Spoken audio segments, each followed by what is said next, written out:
Je vous retrouve aujourd'hui pour fêter un anniversaire. Nous allons partager cet épisode pour fêter les 2 ans du lancement du podcast Une pause pour mes oreilles. Il y a 2 ans, je lançais le podcast en entraînant avec moi mon amie et consoeur Stéphanie Renaudin, à qui je dédie bien évidemment cet épisode. Je ne pouvais pas imaginer une seconde l'aventure qu'allait être le lancement de ce podcast et la production de 2 ans d'épisodes. Et je ne pouvais pas imaginer non plus que je participerais 2 années de suite au prix du podcast santé francophone. Mon objectif était de parler simplement et sans filtre des différents troubles de l'audition, mais toujours de façon positive et en vous proposant toutes les solutions qui existent déjà, ou presque toutes. Certaines, on n'a pas pu avoir d'intervenance encore sur certains sujets, mais toujours avec cet angle positif. Alors, bien entendu, ces 2 années de podcast ont donné lieu à de très nombreuses rencontres avec des patients experts, notamment sur les thèmes du neurinome de l'acoustique, du trauma crânien, sous l'angle aussi des musiciens. Et puis ça a donné lieu à des partages vraiment extrêmement enrichissants avec des professionnels de santé et autres. Et je ne peux pas faire cet épisode de 2e anniversaire sans remercier le docteur Daniel Lévy, qui est ORL à la Fondation Rothschild et qui a participé à 4 épisodes du podcast en présentant des thématiques compliquées de façon extrêmement claire.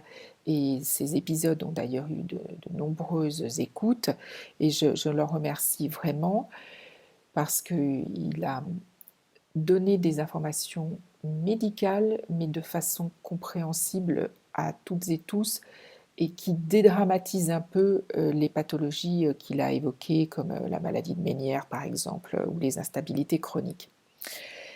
Nous avons aussi pu avoir d'autres professionnels de santé, comme Livia Moati, qui est psychologue et qui a exposé la thérapie comportementale et cognitive, la TCC, pour les personnes qui souffrent de troubles de l'audition, mais aussi un kiné vestibulaire qui était extrêmement passionnant, Vincent Renaudier, et qui a exposé en quoi consiste son travail, des audioprothésistes, mais aussi des professionnels qui ne sont pas des professionnels de santé au sens médical du terme, mais qui accompagnent, comme le shiatsu, la médecine traditionnelle chinoise avec Diane Pluchet, des chercheurs comme les 2 fondateurs de l'appli Siopi qui ont participé à notre podcast et je les en remercie.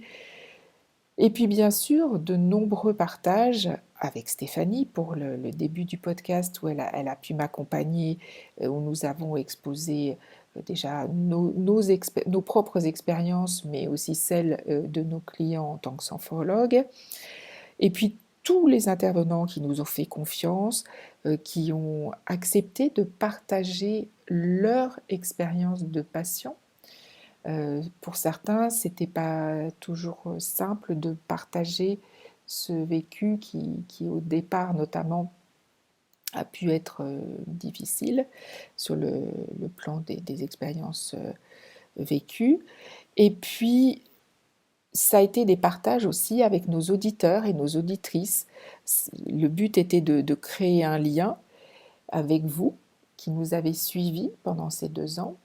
Et puis je voulais aussi évoquer, quand on a des acouphènes, on parle toujours des bruits que nous entendons, mais ce qui était intéressant aussi, c'est d'évoquer avec vous toutes les thématiques liées au son, mais aussi au silence. Donc ça a été très très intéressant. Et puis le but était que ce soit pour Stéphanie, pour moi et surtout pour tous nos intervenants de parler avec une liberté de ton qui était totale. Il n'y a jamais eu de plans qui ont été coupés.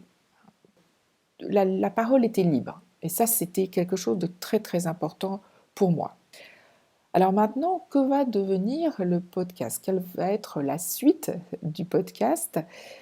Je vais bien sûr poursuivre ce projet qui m'est cher, mais avec un rythme un peu différent, c'est-à-dire qu'il n'y aura plus un épisode mensuel, parce que bon, j'ai quand même fait le tour de beaucoup de thématiques, mais je vais garder quand même des épisodes ponctuels qui seront liés à l'actualité du monde de l'audition, avec bien entendu les congrès de la FREPA, la Journée nationale de l'audition, la poursuite de mon intérêt pour les études scientifiques qui pourraient être publiées et que je partagerai avec vous. Et puis, bien sûr, si je peux continuer à nouer des liens avec des professionnels de santé ou des patients experts qui ont des expériences différentes de celles que j'ai déjà pu traiter dans des épisodes précédents, bien évidemment, ça donnera lieu à de nouveaux épisodes. Et puis aussi tout ce qui se passe dans le monde associatif lié à l'audition. Et comme je vous l'ai déjà proposé plusieurs fois, si vous souhaitez que je traite d'un thème particulier lié au monde de l'audition, n'hésitez pas à me le faire savoir, que ce soit par mail, sur mon compte Instagram, une pause pour souffler. Mais ça peut être intéressant aussi d'avoir des retours de vous, nos auditeurs, pour avoir aussi des idées de nouveaux épisodes. Alors, ce rythme de parution sera donc un petit peu différent maintenant. Et pour rester connecté avec le podcast, bien évidemment, le meilleur moyen est de vous abonner, si ce n'est pas déjà le cas, pour être informé dès la parution d'un nouvel épisode et pour ne pas éventuellement passer à côté. Et si vous vivez avec l'une ou plusieurs des pathologies liées à l'audition, n'hésitez pas à écouter ou réécouter des épisodes dont les thèmes peuvent vous concerner. Et n'oubliez jamais que vous n'êtes pas seul. Ça, c'est très important. Si vous vivez ou si vous travaillez avec des personnes qui ont des pathologies dont nous avons parlé dans les différents épisodes de ce podcast, ça vous aidera peut-être, en écoutant ces épisodes, à mieux comprendre, à mieux appréhender ce que vivent les personnes de votre entourage qui sont concernées par ces pathologies. Et puis si vous êtes sophrologue, bien évidemment, si le thème de l'audition vous intéresse, n'hésitez pas à écouter les épisodes qui traitent des différentes pathologies que nous avons évoquées et également du suivi qui peut être fait en sophrologie.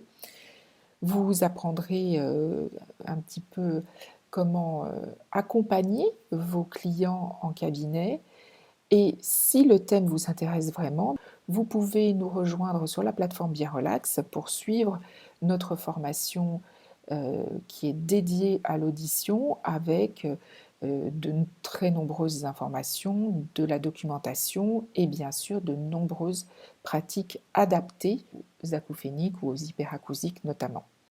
J'ai été ravie de passer ces 2 années en votre compagnie. Je vous dis donc à très bientôt. Je vous remercie de votre soutien et je vous souhaite de joyeuses fêtes de fin d'année. Je vous donne un dernier petit rappel. N'oubliez pas de vous abonner au podcast pour vraiment être informé de la sortie de nouveaux épisodes et également à mon compte Instagram Une pause pour souffler afin de suivre toute l'actualité et les articles que je publie sur l'audition. À très bientôt.